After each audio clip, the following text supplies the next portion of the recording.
நமஸ்காரம்.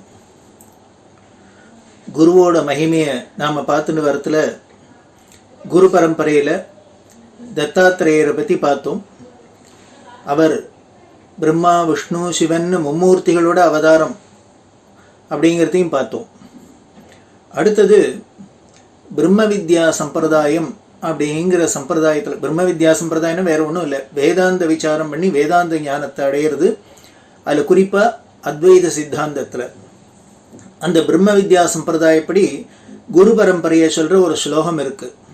அந்த ஸ்லோகத்தில் முதல்ல யாரை ஆரம்பிக்கிறது? ஆதிகுருவா சொல்கிறது அப்படின்னர். நாராயணம் அப்படின்னு மகாவிஷ்ணுவை தான் குருவா சொல்லியிருக்கு.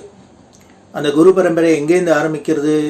நாராயணம், பத்மபுவம், வசிஷ்டம், சக்திஞ்ச, தத்புத்திர பராசரஞ்ச, வியாசம், சுகம், கௌடபதம், மகாந்த கோவிந்த யோகேந்திர, அதாஸ்ய சிஷ்ய பத்மபாதஞ்ச கோவிந்த யோகேந்திரம், அதாஸ்ய சங்கர பகவத்பாத, அதுக்கப்புறம் பத்மபாதர், ஹஸ்தாமலகர்,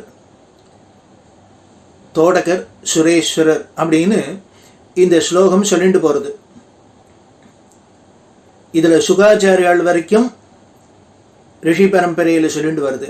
அதுக்கப்புறம் கௌடபாதர், கோவிந்த பகவத்பாதர், சங்கர பகவத்பாதர், அப்புறம் அவரோட 4 சிஷ்யாவை சொல்லி அதுலேருந்து பரம்பரை அப்படியே நீண்டுட்டு போய் இன்னைக்கு பார்த்தா சங்கராச்சாரியால் அப்படின்னு நமக்கு அந்த ஆச்சாரிய பரம்பரை இருக்கு. அதில் முதல் குருவாக சொல்லப்பட்ட நாராயணன்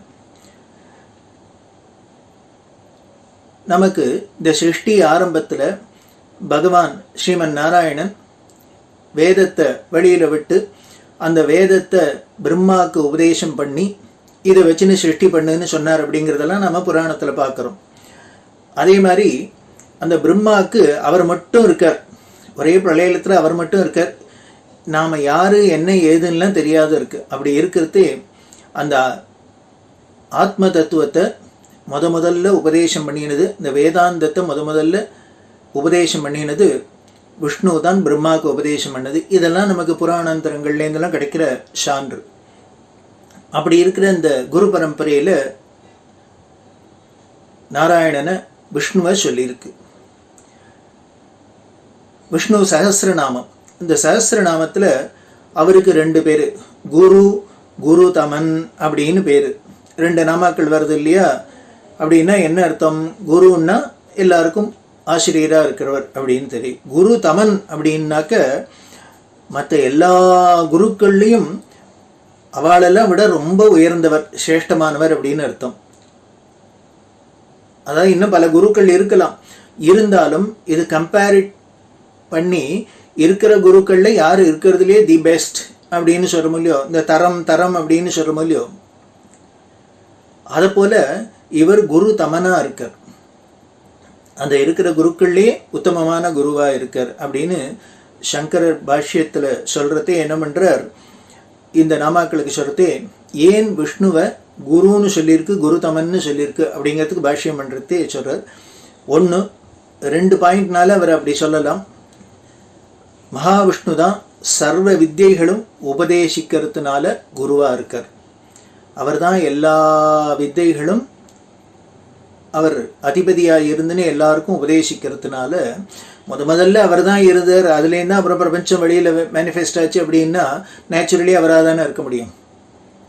அப்படி இருக்கிறதுனால எல்லா விதைகளையும் சொல்கிறதுனால அவருக்கு குருன்னு பேர் வந்திருக்கு, குரு தமன்னும் பேர் வந்திருக்கு.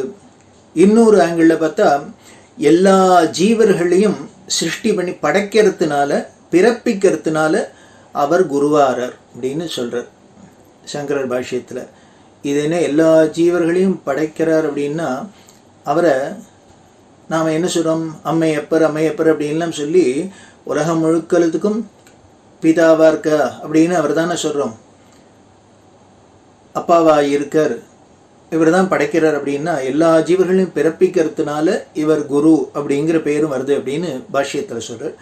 அப்போது இதுலேருந்து நமக்கு ஒன்று தெரியுது, எல்லா உயிர்களையும் பிறப்பிக்கிறதுன்னா அப்பான்னு தான் சொல்லுவோம். அவரை குருன்னு சொல்கிறோம் அப்படின்னா இந்த அப்பாவை குரு அப்படிங்கிறது அப்பாவுக்கு ஒரு குருங்கிற பட்டம் உண்டு அப்படிங்கிறது நமக்கு சாஸ்திரம் சொல்லித்தருது. மாதா பிதா குரு தெய்வம் அப்படின்லாம் சொல்கிறோம் இல்லையா? இந்த வரிசையில் பார்த்தா ஒரு ஜீவனுக்கு முதல்ல யார் குருவாக இருக்கா அப்படின்னு இந்த அம்மாவும் அப்பாவும் தான் இருக்கா. ஏன்னா இவா தானே குழந்தைகளை நல்வழிப்படுத்துகிறா. நல்ல விஷயங்கள்லாம் சொல்லி கொடுத்து இந்த குழந்தைகளை நல்வழிப்படுத்துறது முதல்ல ஆரம்பிக்கிறது ஒருத்தருக்கு அம்மா அப்பா தானே. அதனால இந்த அப்பாவுக்கு பித்ருஸ்தானம் வருது.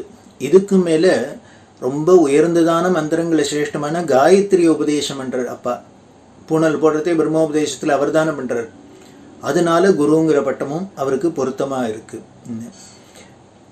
ஒருத்தரை நல்வழிப்படுத்துறவா குரு அப்படின்னா குருங்கிறவர் நல்வழிப்படுத்துகிறார் நமக்கு. அதுக்கப்புறம் இந்த அப்பா அம்மா ஏதோ கொஞ்சம் சொல்லி கொடுத்து நமக்கு பண்ணி விடுத்த அப்புறம் குரு ஒரு நல்ல குருகிட்ட போய் அவர் நமக்கு வேதாந்த ஞானத்திலேருந்து எல்லாத்தையும் கொடுத்து வித்தைகள்லாம் கற்றுக் கொடுத்து வேதாந்த ஞானத்தெல்லாம் கொடுத்து இந்த ஜீவன் கடதேறதுக்கு உண்டான வரைக்கும் எல்லாம் பண்ணுறதுனால அவர் குரு. அப்படி இருக்கிறது இந்த அப்பாவை குருன்னு சொல்கிறான் அப்படின்னா குருவை அப்பான்னு சொல்கிறது நியாயம் தானே.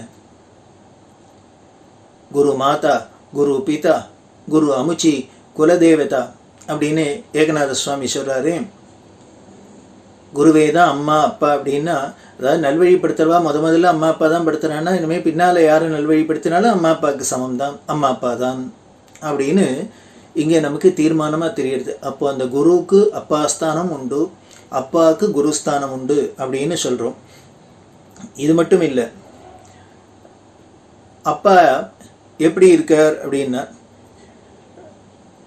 குருங்கிற வார்த்தைக்கு பதம் பிரிக்காத அர்த்தம் பார்த்தா பெரியவர்னு அர்த்தம். பெரியவர்னா நம்ம ஒரு ஃபேமிலி இருந்ததுன்னா ஒரு குடும்பம் இருந்ததுன்னா அதுக்கு ஹெட் ஆஃப் த ஃபேமிலி, குடும்ப தலைவர் யார் அப்படின்னா அந்த ஃபேமிலியோட அப்பாவை தான் போடுறோம்.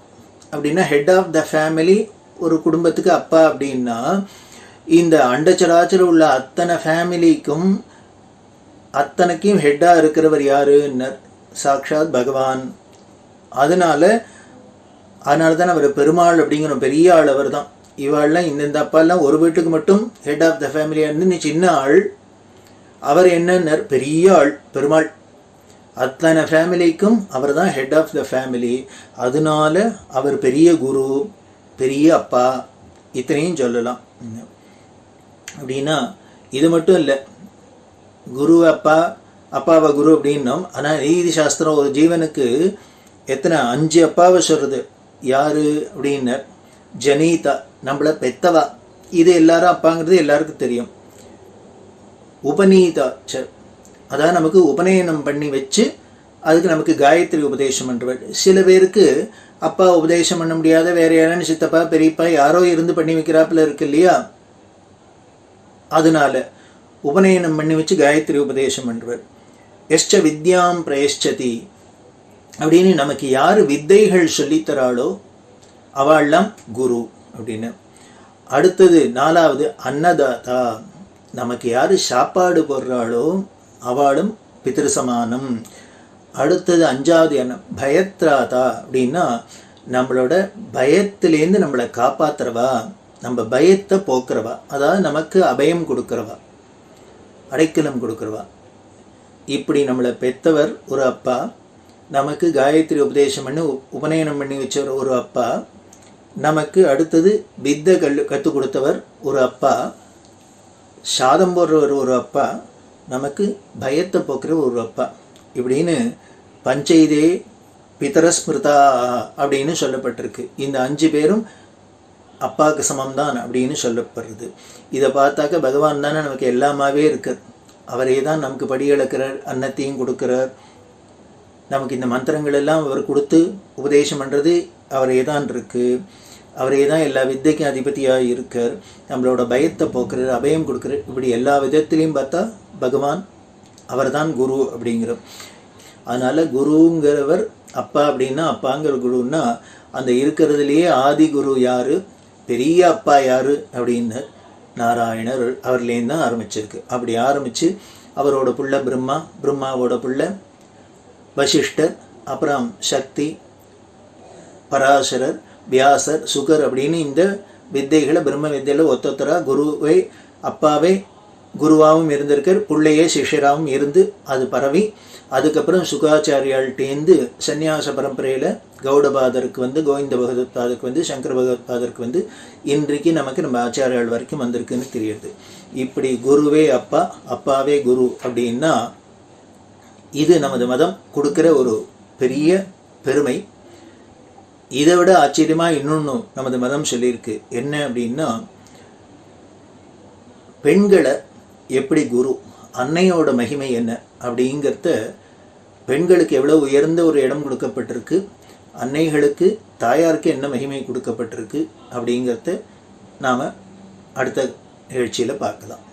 கட்டாயம் நீங்கள் எல்லாம் சப்ஸ்கிரைப் பண்ணுங்க. ஃப்ரீ சப்ஸ்கிரிப்ஷன் தான்.